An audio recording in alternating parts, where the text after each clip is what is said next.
Kozar incomplete to Slaughter, who was double covered on the far sidelines. And the defense, to the delight of the Denver faithful, is held again. Well, Al Davis pointed out at halftime that Kozar should have been throwing inside against this Denver defense. He keeps going to the deep out.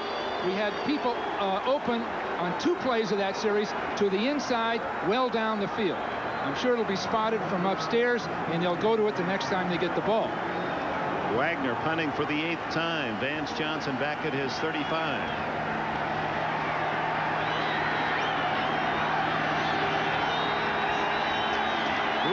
Tough snap, and Wagner line drives one out of there. Right out Johnson, who has to go off his shoulder pad at the 35 and down at the 39. Boy, that's the kind of low kick that Johnson must have been salivating, thinking he had a big return, and went right through his hands. Well, that kind of a kick, that ball can soar on him. He thought he was going to get it here, then all of a sudden it was too high for him. Timeout. Exactly 7 minutes remaining in the 3rd quarter.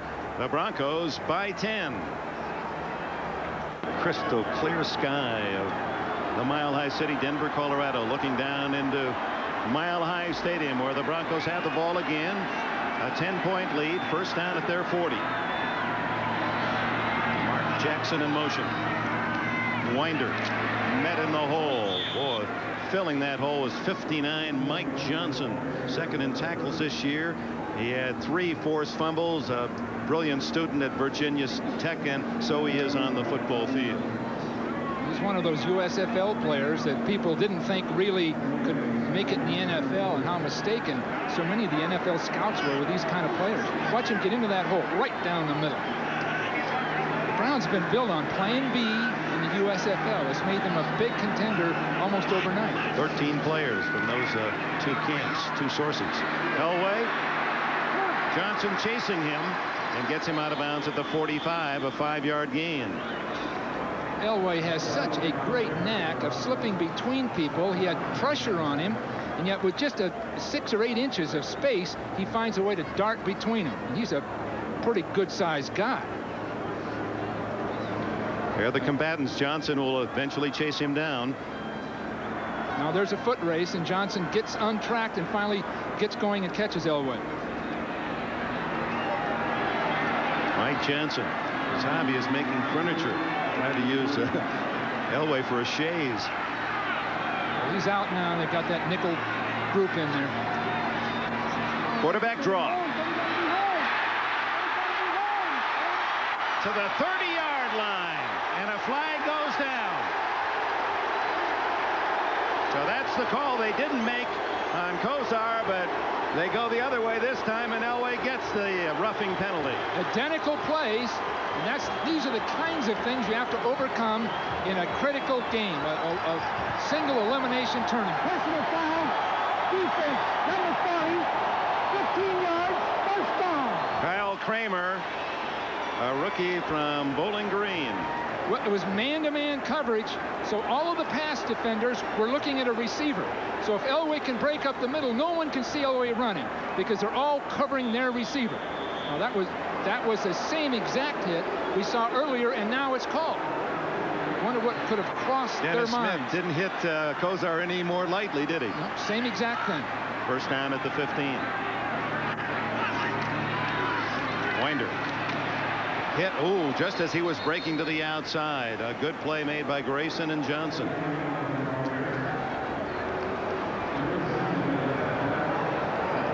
Let's look again at Elway's run. It was a design quarterback draw with receivers breaking to the outside. Now you notice the receivers breaking to the outside all across the field, and defenders working out with them. So once Elway broke the middle, there was no one there. John Elway is the leading rusher in the game with 30 yards. 25 on that play. 2nd and 10, Winder again. Into the crowd, gets 3. Bubba Baker and others in on the tackle. Just by holding Denver to 3 points here, Cleveland can stay in it because it would still only be a 13-point deficit. His key was to contain John Elway. He's done a fair job of it, his team has, but Elway, the great player he is, if ever there's a quarterback that belies his own statistics, it's John Elway. Well, another one was Joe Namath. Joe Namath was never rated as the top passer in football with that rating system, and yet clearly was one of the greatest passers and quarterbacks to ever play the game. Same with Elway, who uses a timeout. Reeves hates to waste those, but Elway didn't like what he saw. 4:32 left in the third.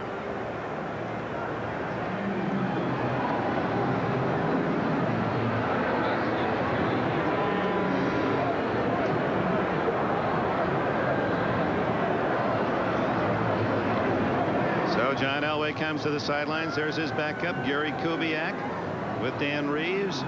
They don't want to squander this chance. 3rd and 7, of course, looking for a touchdown that might well put Cleveland away. The Browns trying to hold and force the field goal. Kubiak is not only a backup and a very able backup, one of the best in football, but he's also a great help with Reeves on the sideline. He knows the game plan as well as Reeves or Elway, maybe even better, because he has all that time to study it. He's going to be a great coach at some point if he'll deal with a financial change in his life, but he does a great job on the sideline of helping Dan and helping John. And it's not by accident that Kubiak stepped in when Elway was sick in Washington. Remember earlier this year on a Monday night, and stepped in at the last minute and led the Broncos to a key win against the Redskins. He says, when I can, I try to get Shanahan, get some extra time. I want to be ready. I love the studying part of the game. And he says, I know I'd like to be a starter too, but it's worked out pretty well here. 3rd and 7. The handoff to Sewell. He's going to throw to Elway. Incomplete. Felix Wright was there. A flag is down. That play worked against the Raiders in the opener of the season a couple of years back. Something was spotted right away. And holding against Cleveland. 1st down, Denver. Well, would it have been holding on Elway? We'll find out.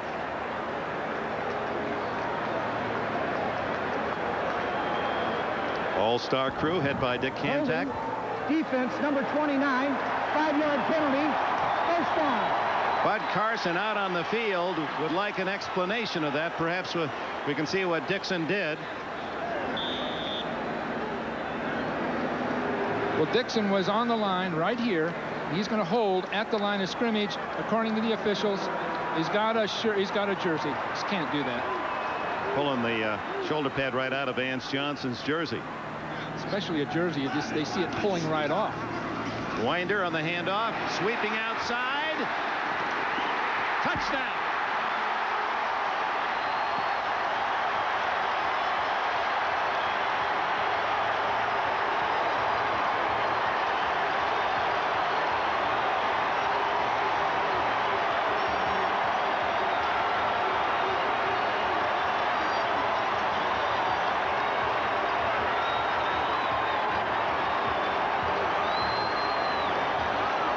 Winder knows how to go for that end zone. He knew just where to go.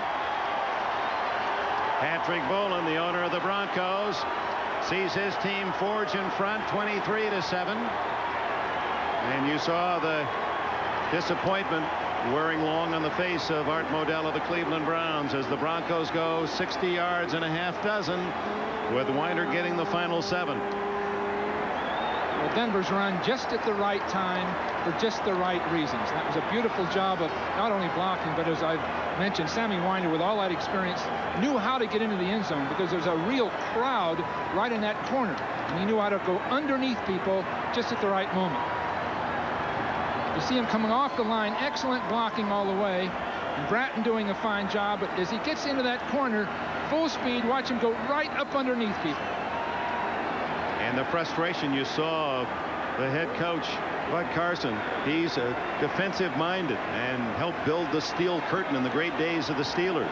And he's seen his team worn out by the Buffalo Bills last week. The Bills scoring 30 points and Carson's defense unable to stop Elway, Winder, and company here today. It's 23-7 as Treadwell sets up for the extra point. I don't question the tactics or the strategy that Bud Carson's used. at all. But there have been some plays that have been reckless and unnecessary by certain players on the Cleveland team that's cost them. Extra point is there. 4 minutes, 19 seconds left in the third quarter. Sammy Winder has given the Broncos 7 more.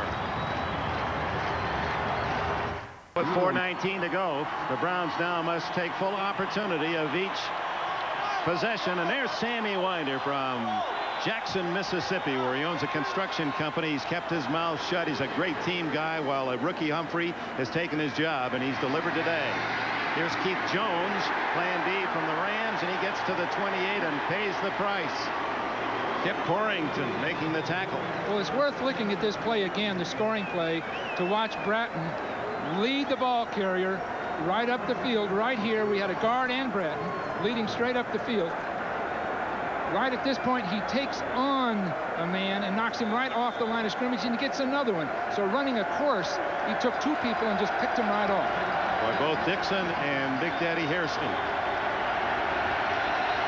Kozar in the noisy end of Mile High out of the shotgun. Deep down the field has Langhorne, and a tough catch at the 45 of Denver. You know, he's shown that throughout the year in the games. Langhorne makes the tough catches better than the easy ones. Well, he went right up for that one. He knew there'd be a safety man coming up the field, so he first has to elude 2 people, then break into the post, and then catch a ball over his head, knowing a safety man would be there. No huddle for the Browns. Elway. Complete. And it's Lawyer Tillman, who caught only 6 this year. A bit of a disappointment, this number 2 pick out of Auburn. Another first down. And they stopped the clock with 3:29 left in the third period. Kozar did pretty much what Elway does so well. He got up underneath a pass rusher, then moved outside and threw on the run. He didn't look very pretty doing it, but he sure got it done. From the 30-yard line.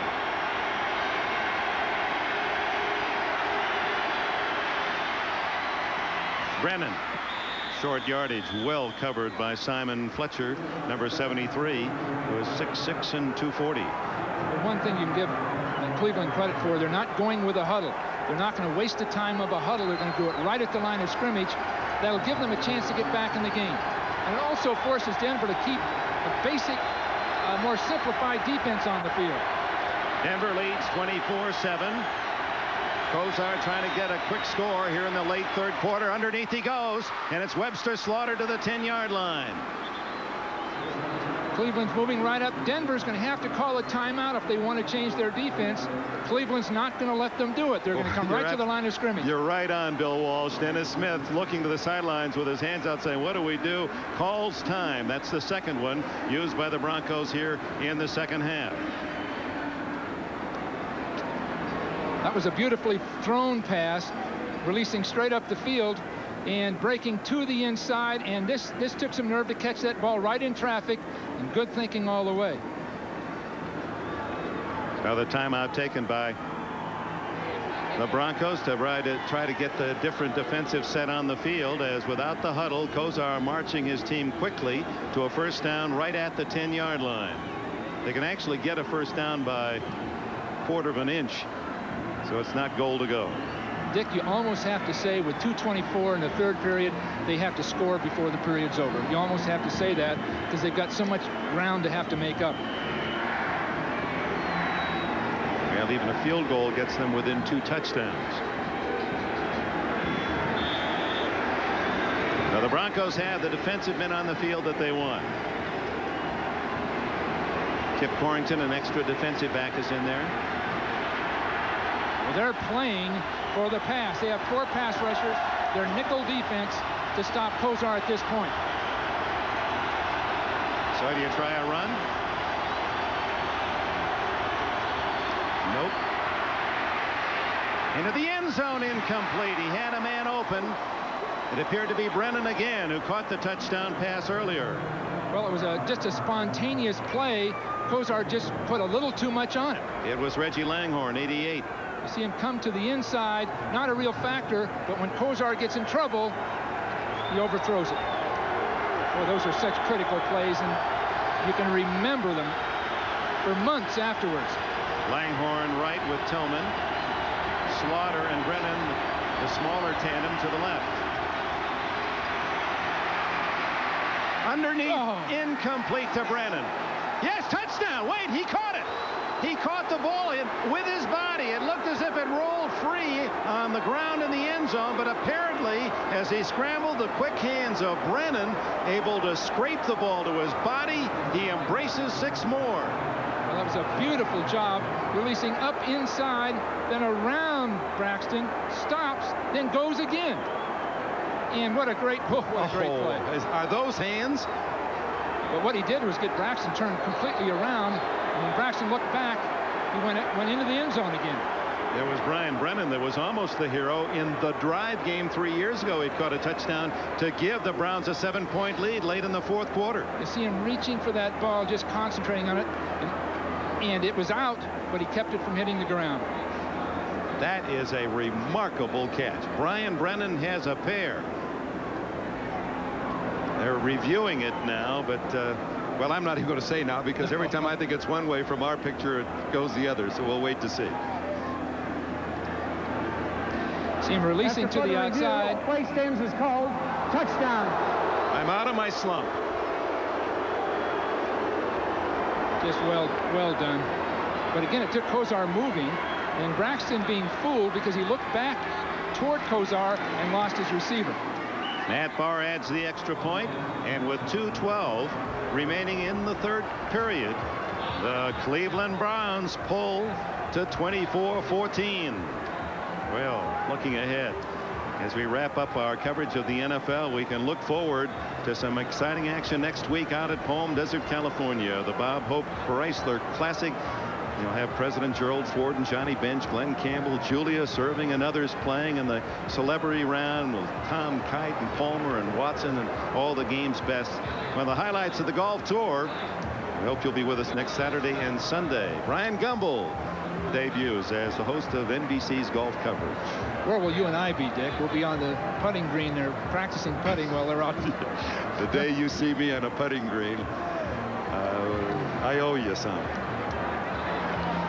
Bernie Kosar, man who grew up as a Cleveland Brown fan, a Brian Sipe fan, and yeah, his demeanor, the way he plays the game, the way he talks to you, totally masks the competitive fire of this young guy.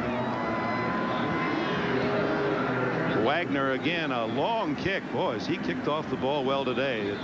He has not given the Broncos a chance to return. They'll start at the 20, and here comes Elway and the offense again. Just when Dan Reeves might have breathed a little easier, hey, we got a nice lead here, 24-7. Kozar takes about 2 minutes to score. Well, it's pretty obvious that Denver at this point is going to have to get field position if they were to give the ball up, because Cleveland getting the ball near the 50-yard line is going to go right back in again. 72 yards in 6 plays. It took Kozar 2 minutes and 7 seconds. Winder. Ooh, Hanford Dixon, the top dog, off the right corner to make the tackle. It's a great block from the outside on Gash coming up inside that really saved that play, because those safety men for the Browns are deadly tacklers. Thane Gash, that just sounds like a safety man. 7th round pick last year. He has produced. Well, he's coming up into the line of scrimmage. You can see him on the screen acting as a linebacker to stop the run. Elway's changing the play because of it. Yeah, so often likes to blitz when he comes in from there. Not this time. Handoff is to Melvin Brett. Fumbles the ball, goes right to Felix Wright, and this is going to be a Cleveland touchdown.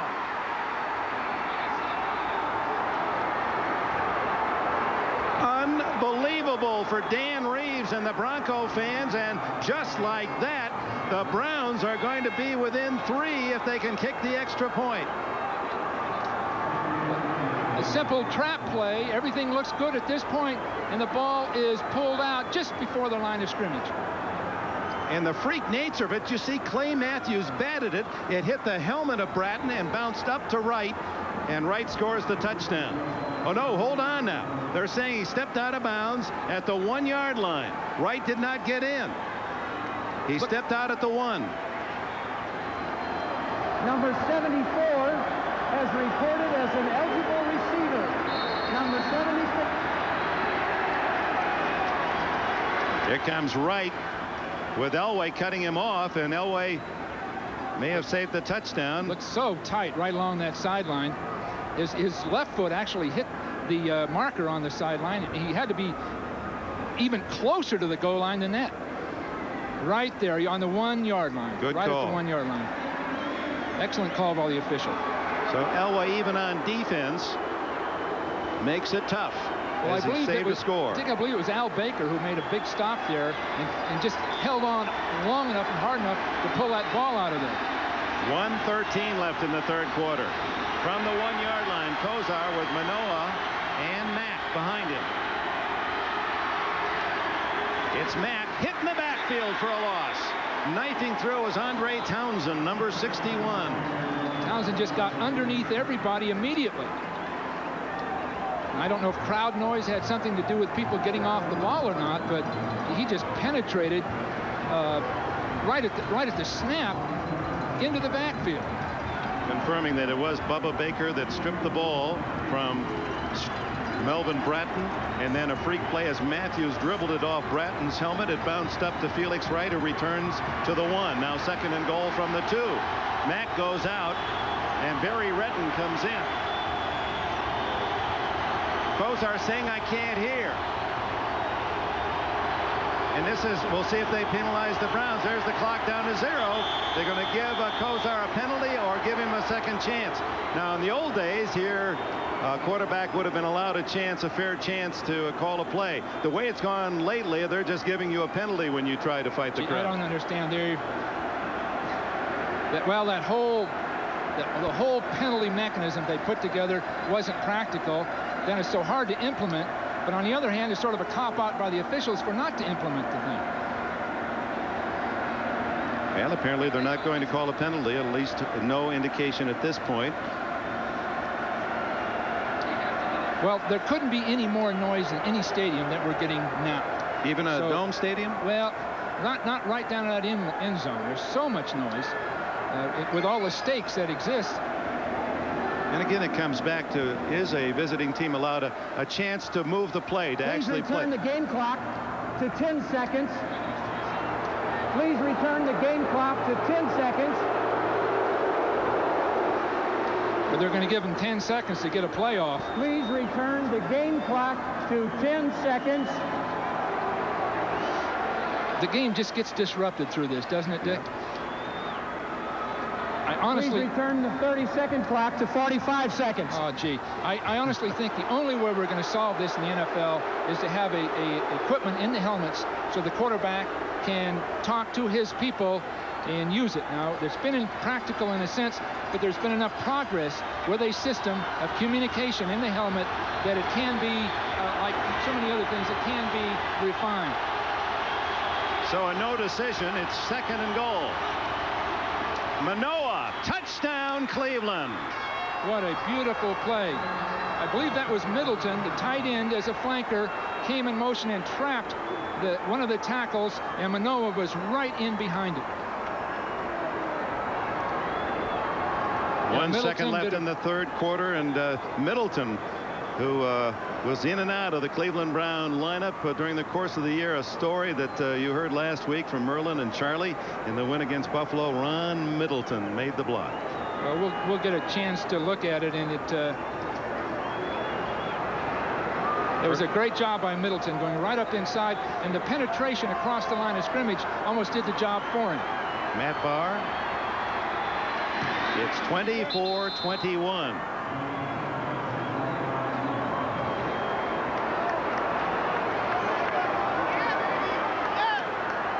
That was a good job of Manoah hitting up inside, and what a wild game we're going to have, because both teams can now throw the ball. You'll see Middleton coming in motion here and attempting to trap, but the penetration is up the field too far. But the key block is right here on the linebacker coming to make the stop.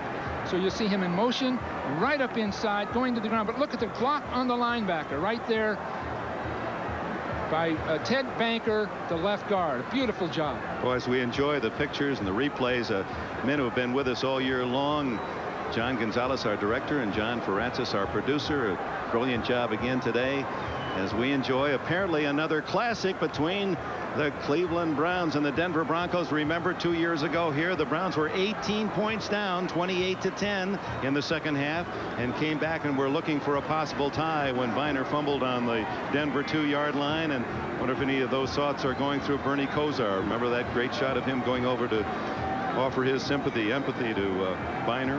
And Kosar has not admitted it, but that elbow and finger are hurting him. You know, he's like Jimmy Brown. They say that Kosar won't be seen in the trainer's room. He'll come in at a time early in the morning, late at night. They said that about Jimmy Brown. He'd go in at 6 in the morning. He didn't even want his teammates to know that he was hurting in any way.